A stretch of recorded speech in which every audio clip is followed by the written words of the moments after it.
मतलब करने की क्या कोशिश कर रहे हो ना। 12 अगस्त को एलआईसी ने अपना फाइनेंशियल रिजल्ट अनाउंस किया और उसमें उन्होंने ये कहा कि उनको हुआ है 250% year on year growth in their profit margins. अब एलआईसी का फाइनेंशियल डेटा तो अच्छा है, पर वो साथ ही साथ अपना मार्केट शेयर लूज करते जा रहा है टू प्राइवेट इंश्योरेंस प्लेयर्स। तो क्या है एलआईसी का फ्यूचर और क्या एलआईसी एक अच्छा स्टॉक है फॉर लॉन्ग टर्म इन्वेस्टिंग? सबसे पहले तो ये समझते हैं कि एलआईसी करता क्या है और इसके फंडामेंटल्स कैसे हैं। अब हम सबको पता होगा कि एलआईसी एक इंश्योरेंस कंपनी है जो पब्लिक को और कंपनीज को इंश्योरेंस बेचती है। एलआईसी इंडिया की सबसे बड़ी इंश्योरेंस कंपनी है और ये सालों से चली आ रही है। पहले ये फुल्ली ओन्ड बाय गवर्नमेंट होती थी, बट अब इसका आईपीओ हो चुका है और अब ये पब्लिकली ट्रेडेड कंपनी है। अब एलआईसी के पास तो है भाई अनगिनत इन्वेस्टमेंट और इंश्योरेंस प्रोडक्ट्स। अब इनमें से उनका सबसे इंपॉर्टेंट और सबसे पॉपुलर इन्वेस्टमेंट प्रोडक्ट है लाइफ इंश्योरेंस। अब लाइफ इंश्योरेंस प्रोडक्ट्स बहुत इंपॉर्टेंट होते हैं क्योंकि अगर इनकेस आपको कुछ हो जाए तो life insurance products will ensure कि आपकी फैमिली को कोई फाइनेंशियल प्रॉब्लम्स ना हो even if you pass away. और दूसरे सेट ऑफ प्रोडक्ट्स जो एलआईसी के बहुत पॉपुलर है वो है कुछ सेविंग्स और इन्वेस्टमेंट की कंबाइंड स्कीम्स। इसमें क्या होता है कि एलआईसी आपको ऐसा बोलेगा कि भाई अगर आप हमें कुछ प्रीमियम दोगे तो अगर इनकेस आपकी डेथ हो गई या आपको कुछ हो गया तो हम वो एज इंश्योरेंस आपको दे देंगे, आपकी फैमिली को दे देंगे। और अगर होपफुली आपको कुछ नहीं हुआ तो हम विद इंटरेस्ट ये पैसा आपको वापस लौटा देंगे एट अ लेटर डेट। तो ये है दो सेट ऑफ प्रोडक्ट जो एलआईसी के सुपर पॉपुलर है। अब प्रोडक्ट वगैरह तो ठीक है, बट ये जो लेटेस्ट फाइनेंशियल रिजल्ट्स आए इन्हें देख लेते हैं एक बार। सबसे important metric for insurance companies is कि भाई उनको कितना पैसा मिला थ्रू प्रीमियम्स। अब सपोज मैंने कोई एलआईसी से पॉलिसी खरीदी तो ऐसा बहुत कम होता है कि भाई मैंने एक लमसम अमाउंट दे दिया और फिर मुझे कुछ नहीं पे करना। यूजुअली इन सारी इंश्योरेंस पॉलिसीज में आपको मंथली या ईयरली कुछ कुछ प्रीमियम्स देने पड़ते हैं। तो अगर कोई भी इंश्योरेंस कंपनीज की ये जो कमाई है थ्रू प्रीमियम्स ये बढ़ते रहे, मतलब ऐसा है कि भाई ये कंपनी ज्यादा इंश्योरेंस बेच पा रही है, ये कंपनी ज्यादा प्रॉफिट करेगी। तो एलआईसी का income through premiums last year था 82,000 करोड़ और इस साल वो बढ़ के हो चुका है 98,000 करोड़। इसका मतलब यह है कि एलआईसी खूब सारी पॉलिसीज बेच पा रहा है और अभी कोई टेंशन की बात नहीं है। दूसरा important metric for insurance companies is assets under management. अब अगर आप सोचो तो इंश्योरेंस कंपनीज बेसिकली बहुत सारी सेविंग्स लेके बैठी होती है। अब जब हम और आप उनको प्रीमियम देते हैं तो उनको अभी के अभी उसका कोई काम नहीं आता, उनको वो सब इकट्ठा करके रखना पड़ता है। तो ये इंश्योरेंस कंपनीज क्या करती है कि जो इनके पास इकट्ठा होकर जो सारा पैसा पड़ा होता है ये इसको अलग अलग जगह इन्वेस्ट करती है to make more returns for the company. LIC का last year asset under management मतलब ये जो इकट्ठा किया हुआ पैसा था वो था 38 लाख करोड़ और इस साल वो एसेट्स अंडर मैनेजमेंट बढ़ के हो चुका है 41 लाख करोड़। तो भाई इसमें भी कोई टेंशन की बात नहीं है, लाखों करोड़ों पड़े हैं एलआईसी के पास, सब वो इन्वेस्ट करेगा, अच्छे रिटर्न्स बनाएगा। अब ये तो था भाई पास्ट फाइनेंशियल डेटा। अब समझते हैं कुछ फैक्टर्स जो एलआईसी को ग्रो करने में मदद करेगा।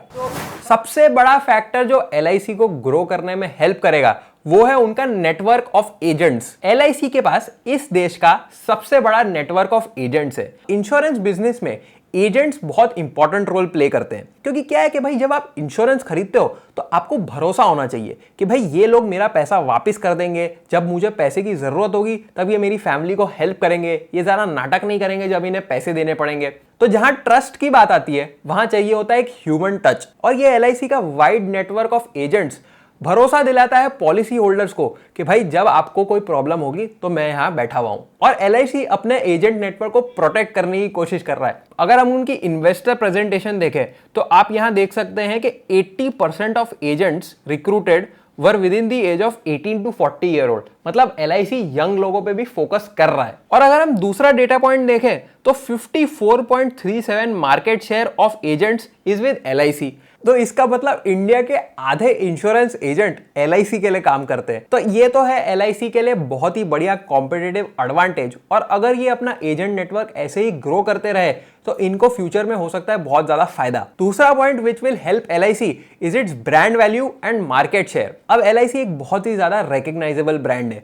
सबके पास एलआईसी की पॉलिसीज होती है, चाहे आपके पास 20 और पॉलिसी क्यों ना हो, पर आपके घर में एटलीस्ट 2-4 तो एलआईसी की पॉलिसी होगी ही होगी। और अगर हम इनका मार्केट शेयर चेक करें तो आप देख सकते हैं कि भाई 66% of new business premium life insurance, 64%, 74% number of individual policies, 81% number of group group policies, तो मार्केट शेयर तो इनके पास ऑलरेडी बहुत ज्यादा है। और क्योंकि LIC एक गवर्नमेंट ओन्ड कंपनी है तो लोगों को इस पे भरोसा काफी आता है कि भाई ये कंपनी हमें हेल्प करेगी, ये तो सरकार की, ये डूबने नहीं वाली, पैसे लेके नहीं भाग जाने वाले। तो क्योंकि LIC एक इतना पॉपुलर और इतना ट्रस्टेबल ब्रांड है तो उनको अपनी पॉलिसी बेचने में कोई दिक्कत नहीं होती। अब ये तो थे कुछ फंडामेंटल रीजंस कि क्यों LIC अच्छा है, पर एक बार नजर मार लेते हैं स्टॉक प्राइस पे भी। तो आप देख सकते हैं कि इनका स्टॉक प्राइस ऑलमोस्ट इनके IPO से 22 to 23% गिरा हुआ है।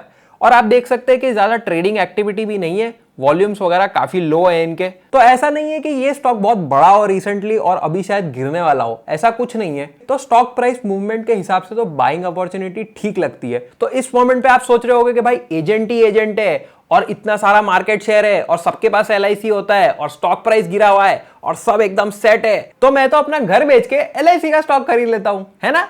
बट उससे पहले LIC के कुछ चैलेंजेस को देख लेते हैं। सबसे पहला challenge is loss of market share. अब धीरे धीरे क्या हो रहा है कि प्राइवेट इंश्योरेंस प्लेयर्स इस मार्केट में अच्छा मोमेंटम गैदर कर रहे हैं। अब इस इंडस्ट्री में HDFC, ICICI, SBI ये सब घुस चुके हैं और ये सब कंपनीज क्या कर रही है, एक डिजिटल फर्स्ट अप्रोच ला रही है। तो इन सब कंपनीज के इंश्योरेंस प्रोडक्ट खरीदना ऑनलाइन बहुत ही ज्यादा आसान है और क्योंकि इनके सारे प्रोसेस बहुत ज्यादा एफिशिएंट है और डिजिटल है तो इनके जो कॉस्ट है वो भी कम है। अब next generation of India tech पे बहुत ज्यादा डिपेंडेंट होगा और तो और नेक्स्ट जनरेशन को प्राइवेट प्लेयर्स पे भी भरोसा है। ऐसा नहीं है कि अब वो सिर्फ सरकार पे भरोसा करते हैं। तो एनालिस्ट यही प्रेडिक्ट कर रहे हैं कि LIC का market share in the future कम होने वाला है then it is right now. और दूसरा सबसे बड़ा और मेरा फेवरेट चैलेंज है कि LIC एक गवर्नमेंट ओन्ड एंटिटी है। LIC का IPO तो हो चुका है बट फिर भी मेजॉरिटी शेयर तो गवर्नमेंट का ही है और गवर्नमेंट ही उसे चलाती है। अब गवर्नमेंट ओन्ड एंटिटीज के साथ वही दिक्कत कि भाई वो मैनेजमेंट उसका अच्छे से नहीं होता, वो उसमें पॉलिटिक्स बहुत होती है और इन कंपनीज में इनोवेशन धीरे धीरे हो रहा होता है और ये लोग ग्रोथ को चेज नहीं कर रहे होते। और government entities usually private players के सामने कच्ची रह जाती है। फिर उनके साथ होती है दो चीजें, या तो वो एयर इंडिया की तरह बिक जाएगी टू अ प्राइवेट प्लेयर, या तो फिर गवर्नमेंट को उसमें पैसे पंप करने पड़ते हैं to keep it alive like BSNL। हाँ, LIC एक बहुत बड़ी कंपनी है और अभी तक उसके फाइनेंशियल्स बहुत रॉक सॉलिड है। बट मैं आपको एक एग्जांपल दिखाता हूं अबाउट द इनएफिशिएंसी। अब ये जो प्रेजेंटेशन की स्लाइड हम देख रहे थे राइट अभी तक, तो मैं इसमें थोड़ा सा ऊपर जाऊं तो आप ये देखिए, ये क्या फोटो डाली है ना, ये इन्वेस्टर प्रेजेंटेशन है LIC का ऑफिशियल। अब इन्वेस्टर प्रेजेंटेशन का काम ये होता है कि लोग उस प्रेजेंटेशन को देखें और उससे इंस्पायर हो और बोले कि भाई इस कंपनी में मुझे इन्वेस्ट करना है। पर आप यहां देख सकते हैं कि क्या मस्त एक पिक्सेलेटेड फोटो डाली हुई है LIC की प्रेजेंटेशन में। अरे भाई, तुम्हारा लोगो, तुम्हारी बिल्डिंग, अच्छी फोटो डाल दो। किस इंसान ने ये प्रेजेंटेशन बनाते समय ऐसा सोचा कि भाई ये पिक्सेलेटेड फोटो यहां मस्त लगेगी? मतलब करने की क्या कोशिश कर रहे हो ना। और यही इनएफिशिएंसीज की मैं बात कर रहा हूं। ये घटिया सी फोटो यहाँ पे किसी ने डाल दी है और इसका ऑब्वियसली कोई कुछ नहीं देखने वाला। क्या हम ऐसा एक्सपेक्ट कर सकते हैं कि अगले क्वार्टर में ये प्रेजेंटेशन इंप्रूव होगी? Absolutely not, absolutely not. हमें पता है कि शायद अगले प्रेजेंटेशन में भी हमें सेम फोटो दिखे। थोड़ा इंस्पायरिंग कुछ डाल दो और ये देखो सेम फोटो यहाँ पे फिर से। मतलब भाई, तो ये सब फैक्टर्स को देखते हुए LIC for me is not a long term bet. मतलब आप ऐसा नहीं सोच सकते कि 20 साल बाद LIC एक बहुत बड़ी कंपनी होगी। Because of its current standing, medium to short term में ये एक अच्छी कंपनी है कि भाई इनके पास ऑलरेडी मार्केट शेयर है, एजेंट्स है, ये ग्रो करने वाली है in the near short term. But personally मुझे ये PSU से बिल्कुल कोई लेना देना नहीं रखना अपना, तो मैं बिल्कुल नहीं खरीदने वाला LIC। अगर आपको खरीदना है तो प्लीज प्रोसीड। वीडियो पसंद आया हो तो लाइक बटन जरूर से दबा दीजिए, subscribe to the channel. That's it from me. I'll see you next time. Bye bye.